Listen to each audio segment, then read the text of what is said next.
Mega times news bulletin ముందుగా headlines. ఇసుక ఉచితంగా ఇస్తుండటంతో ప్రజలు హర్షం వ్యక్తం చేస్తున్నారు. ఎమ్మెల్సీ కంచెల శ్రీకాంత్.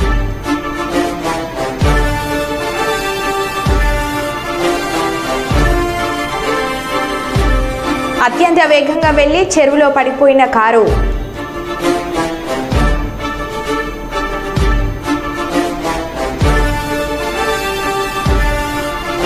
డోర్నకల్ బిలియంట్ పాఠశాలలో క్యాబినెట్ ఎన్నికలు.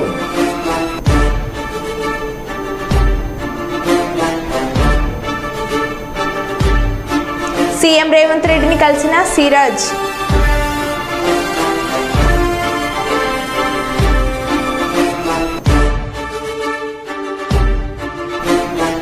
నల్లగొండ లక్ష్మీ నరసింహస్వామి దేవస్థానంలో చోరీ.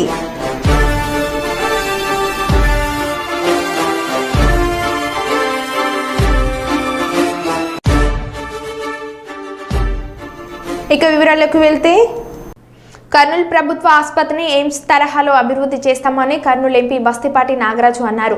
ప్రభుత్వ ఆసుపత్రిని ఆకస్మికంగా తనిఖీలు చేసిన ఎంపీ ఆసుపత్రి సూపరింటెండెంట్ డాక్టర్ ప్రభాకర్ రెడ్డితో కలిసి పలు వార్డులను సందర్శించి ఆసుపత్రిలో అందిస్తున్న సౌకర్యాలు, చికిత్సల గురించి రోగులను అడిగి తెలుసుకున్నారు. అనంతరం సూపరింటెండెంట్తో ఆసుపత్రికి సంబంధించిన పలు అంశాలపై ఆయన చర్చించారు. ఈ సందర్భంగా ఎంపీ మాట్లాడుతూ డెవలప్మెంట్ కమిటీని ఏర్పాటు చేసి ఆసుపత్రిని అన్ని విధాల అభివృద్ధి చేస్తామన్నారు. ఆసుపత్రికి వచ్చే రోగులకు కార్పొరేట్ ఆసుపత్రి స్థాయిలో వైద్య సేవలను అందించేలా కృషి చేస్తానని తెలిపారు.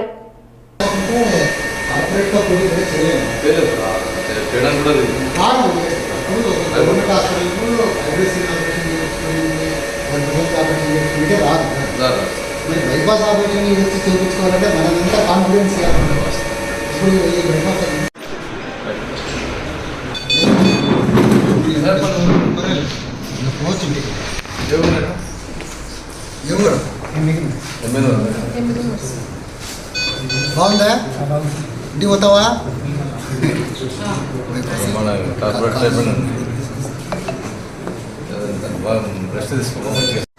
బాగుంది కదా?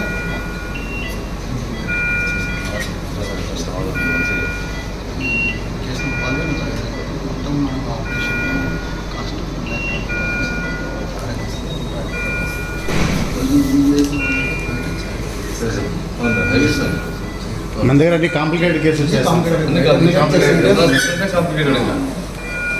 ఇది ఇప్పుడే అయిపోయింది. ఇది బైపాస్ విజిట్ చేసి పరిస్థితి అనుకుని హాస్పిటల్ బాగున్నారు. అది చూస్తాం ఇమీడియట్లీ కేర్ తీసుకొని ఇమీడియట్గా ఏదైనా ప్రాబ్లం ఉంటే చెప్పండి. సరే sir. Okay sir. Okay sir. ఏం కదా ఫెసిలిటీస్ బాగానే ఉన్నాయి సార్. హాస్పిటల్లో నర్సే ఉంటారు. ఇప్పుడు ఎంతమంది ఉన్నారు అసలు తెలుసుకోగలుగుతున్నారు బయట.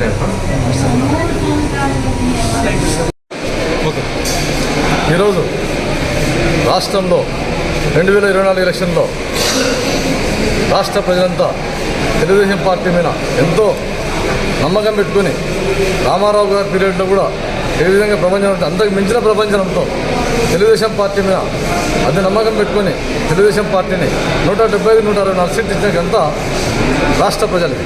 కాబట్టి నేను చెప్పేది ఏమంటే బడుగు బలహీన వర్గాల కోసం పోరాట పార్టీ ఏదైనా ఉందంటే తెలుగుదేశం పార్టీ అని చెప్పేసి వాళ్ళంతా అదే నమ్మకంతో మాకు ఈ సేవ చేయడానికి మాకు పెద్ద ఉన్నతమైన లక్ష్యాన్ని ఇచ్చారు మాకు. అందులో భాగంగా పార్లమెంట్లో ప్రమాణ స్వీకారం చేసిన తర్వాత నేను కర్నూలు చేరిన తర్వాత మొట్టమొదట ఈ గవర్నమెంట్ జనరల్ హాస్పిటల్ సందర్శించడం ఈరోజు. అందులో భాగంగా సూపరింటెండెంట్ గారిని కలిసి ఈ హాస్పిటల్ స్థితిగతుల మీద పలు అంశాల మీద చర్చించాను. ఏదైనా ఉన్నా కూడా ఇక్కడ హాస్పిటల్ డెవలప్మెంట్ కమిటీ ఏమంటే సార్ ఇక్కడ ఒక ఎజెండా పెట్టండి. ఈ హాస్పిటల్ అనేది మనకంతా వెన్నెముక. ఇక్కడ మా పశ్చిమ ప్రాంతానికంతా ఏమేమి లేవు. ఇక్కడ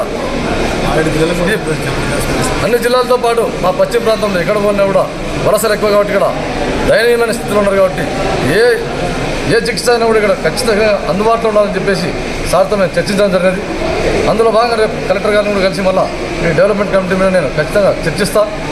అతి తొందరలోనే డెవలప్మెంట్ కమిటీ ఫామ్ చేసి ఇక్కడ ప్రతి క్యాజువాలిటీ, ప్రతి సెక్షన్లో, ప్రతి వింగులో ఏ సమస్యలను కూడా ఆ కమిటీ దృష్టి తీసుకొచ్చి ఈ హాస్పిటల్ అభివృద్ధి లక్ష్యంగా చేసుకొని ఇక్కడికి వచ్చిన పేషెంట్ కార్పొరేట్ హాస్పిటల్ ధీటుగా చికిత్స పొందే పోవాలని ఎక్కడ ఏ ఒక్కరికి కూడా చికిత్సలో ఏమాత్రం ఇబ్బంది లేకుండా చేస్తానని చెప్పేసి నేను ఒక పార్లమెంట్ అభ్యర్థిని తెలియజేస్తాను. అంతేగాక తెలుగుదేశం పార్టీ ఎస్పెషల్లీ వైద్యం మీద చాలా చంద్రబాబు గారు పలు దఫాలుగా చర్చిస్తూ ఉన్నారు. ఎందుకంటే పేదలకు ఇదివరకు గవర్నమెంట్లో చూశారు మీరు, ఆరోగ్యశ్రీ ఆపేసి హాస్పిటల్లో అన్ని నత్తనాడుకుని తాగి పడిగేసినాయి. గత గవర్నమెంట్లో ఏం జరిగిందో మీకు ఎంతో తెలుసు ఆల్రెడీ. ఇవన్నీ ఈ గవర్నమెంట్ అంటే జరగకుండా, లోటుపాటు జరగకుండా ప్రత్యేక కార్యాచరణ చేసి హాస్పిటల్లో ప్రత్యేక చొరవ తీసుకొని ప్రత్యేక దృష్టి పెడతారు. ఎందుకంటే మీకు ఈ హాస్పిటల్లో ఒక మంచితనంగా ఒక ఎగ్జాంపుల్ చెప్తా. క్యాన్సర్ యూనిట్లో పరికరాలు లేకుండా ఉండేవాళ్ళు. వైఎస్ఆర్ గవర్నమెంట్లో ఎలక్షన్లకు ముందు మేము క్యాన్సర్ యూనిట్ స్థాపించేసినా మాది అయిపోయిందని చెప్పేసి వాళ్ళు బడాయి మాటలు చెప్పేసి ఎలక్షన్లకు పోయారు. కాబట్టి ఈ గవర్నమెంట్ అట్లా ఉండదు. తెలుగుదేశం గవర్నమెంట్లో ఈ హాస్పిటల్ని దిశగా వ్యాప్తి చెంది మన హైదరాబాద్లో ఉన్నటువంటి కార్పొరేట్ హాస్పిటల్ ధీటుగా డెవలప్మెంట్ చేస్తామని చెప్పేసి తెలియజేస్తూ సెలవు తీసుకుంటాను. పెద్దపల్లి జిల్లా ఎలిగేడు మండలం ముప్పిరితోట గ్రామానికి చెందిన 12 సంవత్సరాల శ్రీవాత్సన్ మొదటి తరగతి నుండి ఇదే అందుల పాఠశాలలో చదువుతున్నారు. తోటి విద్యార్థులు చెప్పిన కథనం ప్రకారం మధ్యాహ్నం భోజనం కొరకు వెళ్లే ముందు టవల్ మెడకు చుట్టుకొని ఉండటంతో ఊపిరాడక మృతి చెందారని విద్యార్థులు చెబుతుండగా, కానీ విద్యార్థులు ఎప్పటికప్పుడు పర్యవేక్షించాల్సిన సిబ్బంది అందుబాటులో లేకపోవడం, సిబ్బంది నిర్లక్ష్యం వ్యవహరించడం వల్లే బాలుడు చనిపోయినట్లు బాలుడి మామ ముత్యం రంజిత్ ఆరోపించారు. లేకపోతే ఈ స్కూలు ఉపాధ్యాయులు కానీ బాధగా ఉన్నారు. విషయము ఏమిటి అంటే విద్యార్థులు స్టాఫ్ వైఫల్యం ఉంది. ఇందులో ఎక్కువ స్టాఫ్ లేకపోవడం వల్ల తను చేసేటువంటి కూడా వాళ్ళకి ఏం కూడా తెలియదు కాబట్టి, అందులు కాబట్టి వాళ్ళకు తెలియకుండా జరిగింది కాబట్టి, అక్కడ ఉన్నట్టయితే ఏ ఒక్క స్టాఫ్ ఉన్నా కానీ ఏ ఒక్క ఉద్యోగస్తుడు ఉన్నా కానీ ఆ యొక్క విద్యార్థికి ఆ విషయం అంతా జరిగేది కాదు. ఆ రూమ్లో ఏం జరిగిందో సీసీ ఫుటేజ్ కూడా మన పత్రిక వాళ్ళకి ఇచ్చిరా ఇయ్యలేదా మాకేం కూడా తెలియదు. మరి పోలీసు వాళ్ళకి ఇచ్చిరా ఇయ్యలేదా అనేది కూడా తెలియదు. వీళ్ళ వైఫల్యం మాత్రం తప్పకుండా ఉన్నది. ఇక్కడ సెక్యూరిటీ లేదు బాగా. వాళ్ళకు రాత్రి వాళ్ళు ఏం చేస్తుర్రో ఏందో అనేది కూడా తెలియదు. 8 గంటల వరకే వీళ్ళు ఉంటారు, ఇక్కడ ఈ స్టాఫ్ ఉంటారు. 8 తర్వాత 60-70 మందికి ఒక్క సెక్యూరిటీ ఉంటాడు. ఒక వార్డెనో సెక్యూరిటీ ఎవరు ఉంటారో అది మాకు తెలియదు. అది కూడా పూర్తిగా సమాచారం వీళ్ళు ఇవ్వడం లేదు. ఇది అందుల పాఠశాలకు ఉన్నటువంటి దుస్థితి. వాళ్ళకి ఏం లేకుండా కన్ను లేకుండా ఉన్న వాళ్ళను చదువుకొని బాగా అభివృద్ధిలోకి వస్తారు కదా అని చెప్పి వాళ్ళ తల్లిదండ్రులు ఇక్కడికి పంపిస్తే 4 జిల్లాలో 5 జిల్లాలకు ఒకటే పాఠశాల ఉంది. వాళ్ళు తెలియకుండా పంపిస్తే ఇక్కడ వాళ్ళకు సరి అయినటువంటి రక్షణ లేకుండా పాపం ఒక్కొక్క విద్యార్థి చనిపోవడం జరుగుతుంది. ఈ యొక్క దుర్ఘటన చాలా బాధాకరం. ఇలాంటి మళ్ళీ జరగకుండా ఈ యొక్క ప్రభుత్వం కానీ ఈ ఉన్నటువంటి యాజమాన్యం కానీ ఒకవేళ చూసుకోవాలని చెప్పి కోరుకుంటూ, ఈరోజు ఏ ఒక్కరు కూడా సరైన సమాధానం మనకు చెప్పడం లేదు. ఎలా జరిగింది అంటే ఒక ఉపాధ్యాయుడేమో అక్కడ బాత్రూంలో జరిగింది కింద పడిపోయిందనేమో ఒక ఉపాధ్యాయుడు అంటాడు. లేదు ఒక దండాన్ని కట్టుకొని ఊగేటప్పుడు అట్లా ప్రాణం పోయిందని ఇంకోళ్ళు అంటున్నారు. అది ఏదో ఖచ్చితంగా మనకేం కూడా తెలియదు. దీనిపైన ఎంక్వైరీ చేసి అసలైన విషయాన్ని తప్పకుండా తెలుసుకోవాలని చెప్పి ఒక పోలీసులకు కానీ ఒక ప్రభుత్వాన్ని కానీ కోరడం జరుగుతుంది. మాది బీసీ సంక్షేమ సంఘం జిల్లా అధ్యక్షుడు నాగుల కనకయ్య గౌడు, విద్యార్థి సంఘం అధ్యక్షుడు రాకేషు, జిల్లా స్టేట్ ప్రధాన కార్యదర్శి రంగు సంపత్ గారు వచ్చి ఇక్కడ విచారణలో పాల్గొనడం జరిగింది. ముఖ్యమంత్రి నారా చంద్రబాబు నాయుడు పదవి బాధ్యతలు చేపట్టిన తర్వాత నేడు ఇసుక పాలసీపై ఒక జీవో విడుదల చేయడం అభినందనీయమని గౌర్చర్తారెడ్డి మంగళవారం మాట్లాడుతూ, రాష్ట్రం ఆర్థిక ఇబ్బందుల్లో ఉన్నప్పటికీ ఎన్నికల ముందు చంద్రబాబు నాయుడు ఇచ్చిన హామీ మేరకు నేడు ఉచిత ఇసుక అందిస్తున్నారని తెలిపారు. ఉచిత ఇసుక వల్ల పేదల సొంత ఇంటి కల నెరవేరుతుందని, అలాగే భవన నిర్మాణాలు ఊపందుకున్నాయని చెప్పారు. ఇప్పటి ప్రభుత్వం రాష్ట్ర ప్రగతి ధ్యేయంగా కొత్త పాలసీ తీసుకొచ్చారని చెప్పారు. దీనిపై నిరంతర విజిలెన్స్ పర్యవేక్షణ చేస్తుందని అన్నారు. సంస్కృతి సంప్రదాయాలకు ప్రతీకగా నిలిచే పండుగ సీతాభవాని పండుగ. ఈ పండుగ బంజారాల ఔన్నత్యాన్ని చాటి చెబుతుంది. ప్రతి ఏటా పంటలను సాగు చేసే సమయంలో ముందుగా శీతల భవాని దేవతలకు గిరిజనులు ప్రత్యేక పూజలు చేస్తారు. ఈ సంస్కృతి తరాలుగా బంజారాలకు సొంతం. పాలకుర్తి నియోజకవర్గంలో గిరిజనులు అంతా కుటుంబ సభ్యులతో కలిసి శీతల పండుగ వేడుకలను అత్యంత భక్తి శ్రద్ధలతో జరుపుకుంటారు. తండాల సరిహద్దుల్లోని పొలిమేర కూడళ్ల వద్ద సీతాభవాని దేవతలను ప్రతిష్ఠించారు. రాజేంద్ర బాబాయ్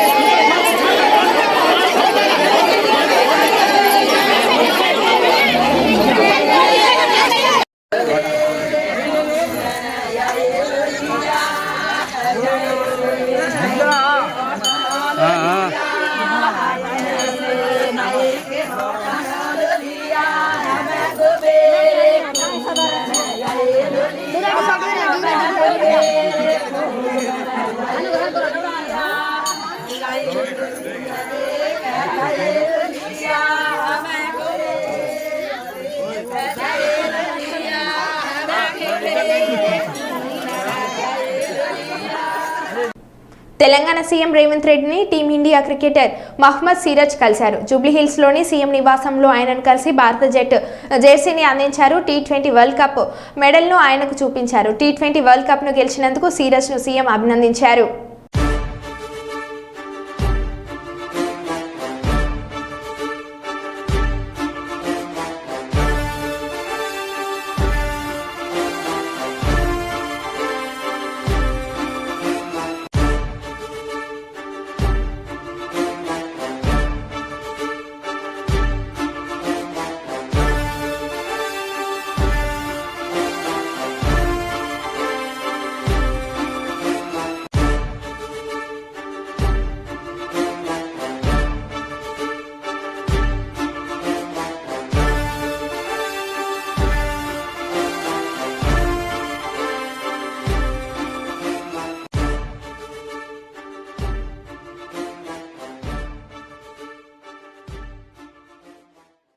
కుప్పం తెలుగుదేశం పార్టీ కార్యాలయంలో ఏర్పాటు చేసిన మీడియా సమావేశంలో మాట్లాడిన ఎమ్మెల్సీ కంచెల శ్రీకాంత్, మునిరత్నం రాజ్ కుమార్ ఎన్నికల్లో ఇచ్చిన హామీలన్నీ త్వరితగతిన అమలు చేస్తున్నారు. వైసీపీ హయాంలో భవన నిర్మాణ కార్మికులు ఉపాధి కోల్పోయి ఆత్మహత్యలు చేసుకున్నారు. వైసీపీ హయాంలో ఇసుకను అక్రమంగా అమ్ముకున్నారు. ఎన్నికల్లో వైసీపీకి తగిన బుద్ధి చెప్పారు. రాష్ట్రంలో నిర్మాణ పనులు వేగవంతం అవుతుంది. ఉచిత ఇసుకకు సంబంధించిన జిల్లా మానిటరింగ్ కమిటీ ఏర్పాటు చేశారు. కుప్పం నియోజకవర్గాన్ని అన్ని విధాల అభివృద్ధి చేస్తామని పేర్కొన్నారు. వాళ్ళు చేసిన దోపిడీ, ఇసుక దోపిడీతోటి 10 లక్షల పైచిలకు ఇళ్ళు, పేదలకి గృహాలు కట్టుకునేటటువంటి అవకాశం ఉండేది. అంటే అవినీతి ఏ స్థాయిలో జరిగిందో మనం ఈ ఒక్క అంశం ద్వారా తెలుసుకోవచ్చు. ఒక లిక్కర్ ద్వారా ఏ విధంగా అవినీతి చేశారు, రమారమి 50-60 వేల కోట్ల రూపాయలు అవినీతి చేశారు. శాండ్ ద్వారా కూడా 50,000 కోట్ల పైచిలకు అవినీతి. ఏ రంగం తీసుకున్నా కూడా దాంట్లో ప్రజలు వాళ్ళ బాగోగులు కాకుండా వైఎస్ఆర్సీపీ నాయకులు, ముఖ్యమంత్రి జగన్మోహన్ రెడ్డి, అప్పటి ముఖ్యమంత్రి జగన్మోహన్ రెడ్డి యొక్క లాభం అనేది దృష్టిలో పెట్టుకొని ఆ ప్రభుత్వం ప్రవర్తించింది. అందుకే వాళ్ళు బుద్ధి చెప్పి ప్రజలు 11 సీట్లు ఇవ్వటం జరిగింది. చంద్రబాబు నాయుడు గారు ఈరోజు కేవలం ఉచిత ఇసుక తీసుకొచ్చి లోడింగ్, రవాణా ఛార్జెస్ మాత్రమే ఉండేటట్టు ఏర్పాటు చేసి ప్రజలందరికీ అందుబాటులోకి ఇసుకను తీసుకురావడం జరిగింది. 100% నిర్మాణ రంగ పనులు వేగవంతం అవుతాయి. ఎంతో మందికి ఉపాధి దొరుకుతుంది. రాష్ట్రం మళ్ళీ సుభిక్షంగా ఉండటానికి ఇది ఒక మంచి అవకాశం కింద మారుతుందని చెప్పనేసి మేము ప్రగాఢంగా నమ్ముతున్నాం. సుప్రీంకోర్టు, అలాగే హైకోర్టు, నేషనల్ గ్రీన్ ట్రిబ్యునల్ వీళ్ళందరి నిబంధనలకు అనుగుణంగా ఈ ఇసుక పాలసీని తీసుకురావడం జరిగింది. అలాగే జిల్లా మానిటరింగ్ కమిటీ ఒకటి పెట్టి కలెక్టర్ గారిని, జేసీ గారిని, ఆర్డీఓ గారి పర్యవేక్షణలో ఈ కార్యక్రమం అంతా ఎంతో నిష్పక్షపాతంగా, ట్రాన్స్పరెంట్ గా జరిగేదానికి కూడా ఈ అన్ని ఏర్పాట్లు కూడా ముఖ్యమంత్రి గారు చేయటం జరిగింది. కాబట్టి ప్రజలందరూ దీన్ని వినియోగించుకోవాలని చెప్పి తెలియజేస్తా ఉన్నాం. ప్రతి ఒక్క అంశంలో, అది హంద్రీనీవా అంశం కావచ్చు, నీళ్లకు సంబంధించి, ఎన్టీఆర్ సృజల సంబంధించిన అంశం కావచ్చు, గ్రామాల్లో డ్రైనేజ్ సంబంధించి అన్ని విలేజెస్ లో ఎస్టిమేషన్స్ ప్రిపేర్ అయిపోయినాయి. రోడ్లు, మిగిలిన రోడ్లకు కూడా ఎస్టిమేషన్స్ ప్రిపేర్ అయిపోయినాయి. నిన్న మోడల్ మున్సిపాలిటీ కింద తయారు చేయడానికి సిఆర్డిఏ నుంచి మోస్ట్ సీనియర్ ఎక్స్పర్ట్స్ ని చంద్రబాబు నాయుడు గారు ఇక్కడ పంపించడం జరిగింది. వాళ్ళు 3-4 రోజులు ఈ కుప్పం టౌన్ లోనే సర్వేలు అన్ని చేసి ఒక అసెస్మెంట్ చేసుకొని మోడల్ మున్సిపాలిటీగా, అంటే రాష్ట్రంలోనే అత్యద్భుతమైన మున్సిపాలిటీగా దీన్ని తీర్చిదిద్దడానికి కావాల్సిన ప్రణాళికలన్నీ రూపొందిస్తున్నారు. ఎంత డబ్బైనా ఖర్చైనా పర్లేదు, కుప్పాన్ని ఒక అద్భుతమైన, అందమైన నగరంగా, వసతులతో కూడిన నగరంగా, అండర్ గ్రౌండ్ డ్రైనేజ్ తోటి ఎన్నో రకాలైన అంశాలతోటి తీర్చిదిద్దేదానికి ప్రణాళికలు కూడా రూపొందిస్తున్నామని తెలియజేస్తూ, ఇది అభివృద్ధి గత 30 సంవత్సరాల్లో ఎంత జరిగిందో దాన్ని మించిన అభివృద్ధి 5 సంవత్సరాల్లో జరగబోతుందని మేమందరం తెలియజేస్తున్నాం. గ్రామ పంచాయతీ కూడా అభివృద్ధి చెందేదానికి ప్రణాళికలు తయారు చేశాం. గ్రామ వికాస పత్రాలు చేశాం. మొదటి విడతగా ఒక పంచాయతీకి సంబంధించి 1 కోటి రూపాయలు, పెద్ద పంచాయతీలు అయితే 2 కోట్ల రూపాయలు తక్షణం కార్యక్రమాలు చేపట్టమని చెప్పి మా ముఖ్యమంత్రి గారు ఆదేశాలు ఇచ్చారు. కాబట్టి అవి కూడా మన ప్రతి ఒక్క పంచాయతీలో కూడా అవన్నీ కూడా చేసుకోవాలని చెప్పి తెలియజేస్తూ, కుప్పంలో ఇది ఎప్పుడు కూడా ఒక ఆదర్శ నియోజకవర్గం. ఇక్కడ ఏ కార్యక్రమం చేసినా కానీ ఒక ప్రయోగాత్మకంగా చేస్తాం. ఈరోజు ప్రభుత్వం చేపట్టే పనులన్నీ కూడా అతి తక్కువ ఖర్చుతో నాణ్యమైన పనులు చేపట్టాలని, ప్రజలకు ఎప్పుడూ శాశ్వతంగా ఉపయోగపడే పనులు చేయాలని చెప్పి కార్యక్రమం చేపట్టాం. కాబట్టి ప్రతి ఒక్క గ్రామానికి కూడా ఒక ప్రణాళిక, అదేవిధంగా ఇందాక మన ఎమ్మెల్సీ గారు చెప్పినట్టుగా కుప్పం పట్టణానికి ఒక సమగ్రమైనటువంటి ఒక అభివృద్ధి ప్రణాళిక తయారు చేసి శాశ్వతంగా. గుంటూరు కిడ్నీ రాకెట్ కేసులో 5గురిపై కేసు నమోదు. 1 పాషా, 2 వెంకట్, 3 సుబ్రహ్మణ్యం, 4 శరత్ బాబు, 5 వెంకటస్వామిలపై కేసు నమోదు చేశారు.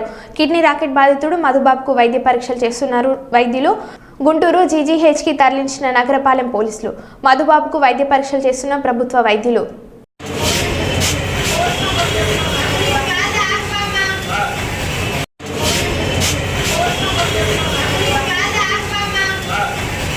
కొత్తూరు సుబ్రహ్మణ్యేశ్వర స్వామి ఆలయ అర్చకులు గౌరచేత వెంకటరెడ్డి దంపతులను ప్రత్యేక పూజలతో ఆశీర్వదించి శాల్వాలు, గజమాలతో సత్కరించిన ప్రథమ పూజారి సురేష్ శర్మ, కృష్ణయ్య శర్మ, ఈవో రామకృష్ణ, గ్రామ నాయకులు సుబ్బారెడ్డి, పురుషోత్తం రెడ్డి, అన్నసత్రం మేనేజర్ కృష్ణయ్య తదితరులు పాల్గొన్నారు.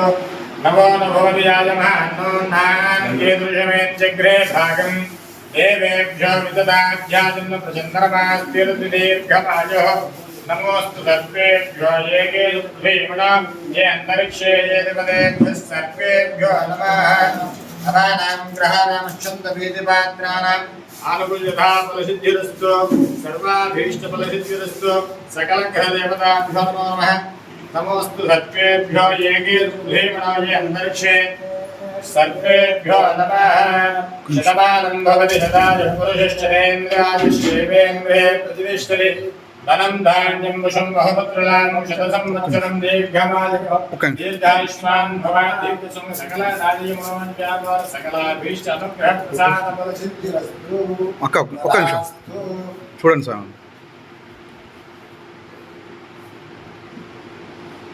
మహబూబాద్ జిల్లా డోర్నకల్ పట్టణంలోని స్థానిక బ్రిలియంట్ పాఠశాలలో కరస్పాండెంట్ ఒక్కంతుల అప్పారావు, ప్రిన్సిపల్ అప్సరా బేగం ఆధ్వర్యంలో సార్వత్రిక ఎన్నికల మాదిరిగా స్కూల్ క్యాబినెట్ ఎన్నికలు నిర్వహించారు.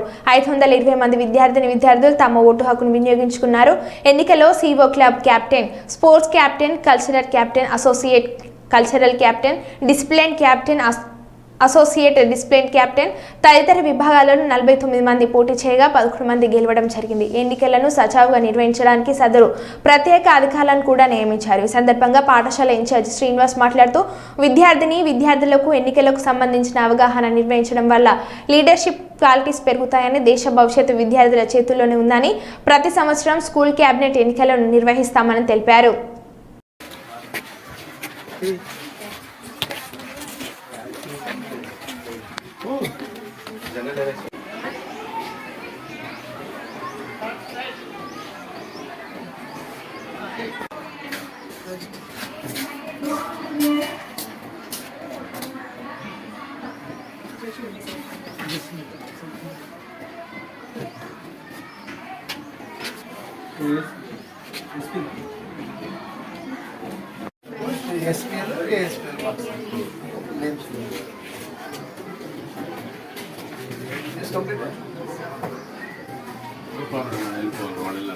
Only numbers we have given. Just I have announced for that. Okay, just that number I have named. But it takes time. Yeah.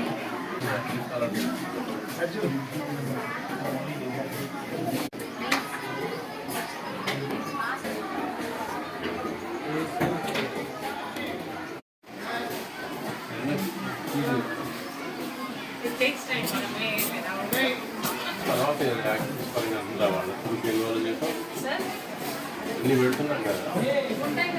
I am Siddhan Jain of 10th class. I am here and I am standing as SPL for this year.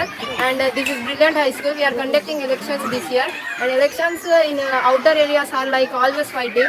They are giving money for others to give vote, but here nothing like that. Here is that who has the more talent. We are making them as our SPL and ASPL so that school can go in a smooth and better way. Thank you. ఈరోజు డోర్నకల్ మండల కేంద్రంలోని brilliant high school పాఠశాలలో మా యొక్క management Shri ఒక్కంతుల Apparao గారు మరియు మా యొక్క ప్రిన్సిపల్ మేడం అప్సర్బాయ్ మేడం మరియు మా యొక్క కో టీచర్స్ యొక్క అందరి సహకారంతో స్కూల్ క్యాబినెట్ ఎలక్షన్ జరుపుకోవడం జరుగుతుంది. ఎవ్రీ ఇయర్ ఈ స్కూల్లో పిల్లలకి స్కూల్ క్యాబినెట్ ఎలక్షన్ జరుగుతుంది. ఎందుకంటే స్కూల్లో ఒక ఎలక్షన్ వాతావరణం ఎలా ఉండాలి, ప్రజాస్వామ్యంలో మన జనరల్ ఎలక్షన్ ఎలా ఉంటుంది, మన స్కూల్ వాతావరణంలో కూడా పిల్లలు ఎలక్షన్ అంటే ఏంటిది అనేది వాళ్ళకి అవగాహన కల్పించడం కోసం ఈరోజు మన బ్రిలియంట్ స్కూల్లో ఈ యొక్క క్యాబినెట్ ఎలక్షన్ జరుపుకోవడం జరుగుతుంది. అయితే దీంట్లో స్పెషాలిటీ ఏంటంటే మన జనరల్ ఎలక్షన్లో బయట పబ్లిక్ ఏదైనా పార్టీ పీపుల్ వచ్చి మతాన్ని ముందు తీసుకొచ్చి లేదా డబ్బును ఒక బానిసగా చేసి వ్యక్తులని ప్రలోభ పెట్టి ఓట్లు వేయించుకునే పద్ధతి ఉంది. కానీ స్కూల్ లెవెల్ అలా ఉండదు. మా పిల్లలు గత లాస్ట్ 1 వీక్ మొత్తం క్యాంపెయినింగ్ చేసుకున్నారు. వాళ్ళు ఎవరు రైట్ పర్సన్ అనేది పిల్లలే సెలెక్ట్ వాళ్ళు చూస్ చేసుకుంటారు. ఆల్రెడీ వాళ్ళ మైండ్లో ఉంది who is the best person. అయితే ఎస్పీఎల్ కానీ ఏఎస్పీఎల్ కానీ స్పోర్ట్స్ కెప్టెన్ కానీ అసిస్టెంట్, లేదంటే కల్చరల్ కెప్టెన్ అసిస్టెంట్, లేదంటే ఈకో క్లబ్, లేదంటే లిటరీ కెప్టెన్ అసిస్టెంట్ కెప్టెన్ అని చెప్పి వాళ్ళు ఆల్రెడీ వాళ్ళతో పాటు కలిసి పనిచేస్తున్న వాళ్ళ కో స్టూడెంట్ని వాళ్ళు ఆల్రెడీ సెలెక్ట్ చేసుకొని ఉన్నారు.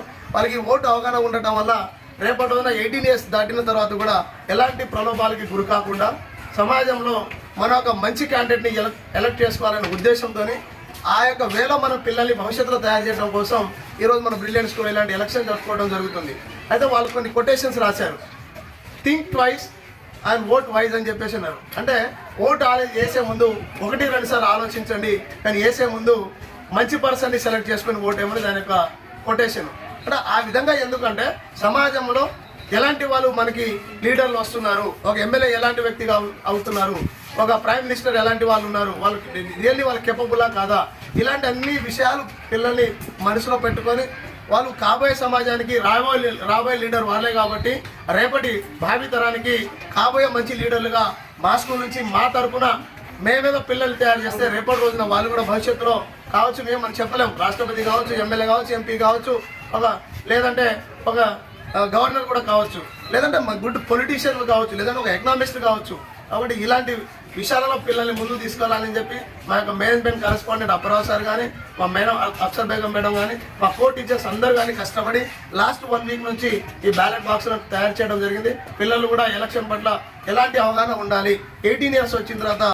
కర్నూలు 1 డిపో గ్యారేజ్లో 6 కొత్త బస్సులను కర్నూలు పార్లమెంట్ సభ్యులు బస్తిపాటి నాగరాజ్తో కలిసి ప్రారంభించిన రాష్ట్ర పరిశ్రమల వాణిజ్యం ఫుడ్ ప్రాసెసింగ్ శాఖ మంత్రివర్యులు శ్రీ టీజీ భరత్.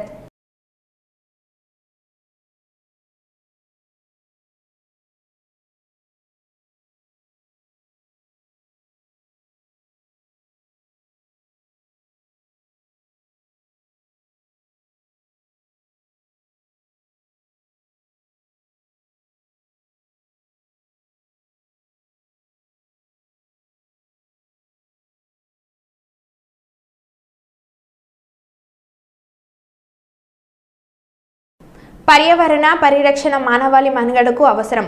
ఈ నేపథ్యంలో పర్యావరణం పట్ల ప్రతి వ్యక్తి, ప్రతి సంస్థ, ప్రతి ప్రభుత్వం కూడాను దృష్టి పెట్టి పర్యావరణాన్ని రక్షించుకుందామన్న లక్ష్యంగా చేయాలి. ఈ నేపథ్యంలో పిఠాపురంలో పవన్ కళ్యాణ్ ప్రోత్సహించిన ఒక కార్యక్రమం ఇది.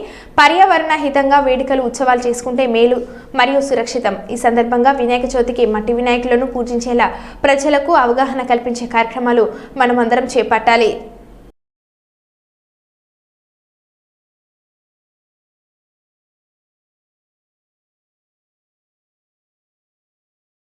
పిఠాపురం పరిసరాల్లో ఉన్న దేవాలయాల్లో తాటి బుట్టలతో ప్రసాదం ఈ విధంగా ఇది తిరుమలలో జరగాలని ఒక ఆలోచనతో రావడం జరిగింది.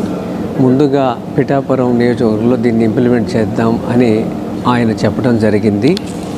తిరుమలలో స్వామివారికి ఇస్తున్న నైవేద్యాలు ఇవన్నీ కూడా గోవింద భోగు దీని పేరు. తిరుమలలో ఏదైతే జరుగుతుందో అది కూడా ఇక్కడ నియోజకవర్గంలో ఇంప్లిమెంట్ చేద్దామన్నారు. అలాగే ఇక్కడ చూస్తున్న ఈ మట్టి వినాయకుడు ఈ ప్రభుత్వం రాగానే మొదటి పండుగ 100 విగ్రహాలని అక్కడున్న యువకులకి ఎకో కాంటెస్ట్ అనేవి పెట్టి భక్తి శ్రద్ధలతో నిమజ్జనం చేస్తే పర్యావరణ రహితంగా ఇంతవరకు భారతదేశంలో ఎక్కడలా జరగలేదు. ఇది చేతి సంచితో బజారుకి వెళదాం. ఒకప్పుడు 40 ఏళ్ల క్రితం ఇలా అలవాటు ఉండేది. పిఠాపురం అనే పేరుతోనే ఈ వస్తువులన్నీ మనం తయారు చేసామనుకోండి, స్థానికంగా వాళ్ళకి ఒక ఆదాయం వస్తుంది. రెండోది అదొక మోడల్గా నిలబడుతుంది. ఈ అవకాశం ఇచ్చిన పవన్ కళ్యాణ్ గారికి మనస్ఫూర్తిగా అభినందనలు, ధన్యవాదములు. మరో బులెటిన్లో మళ్ళీ కలుద్దాం. Stay tune.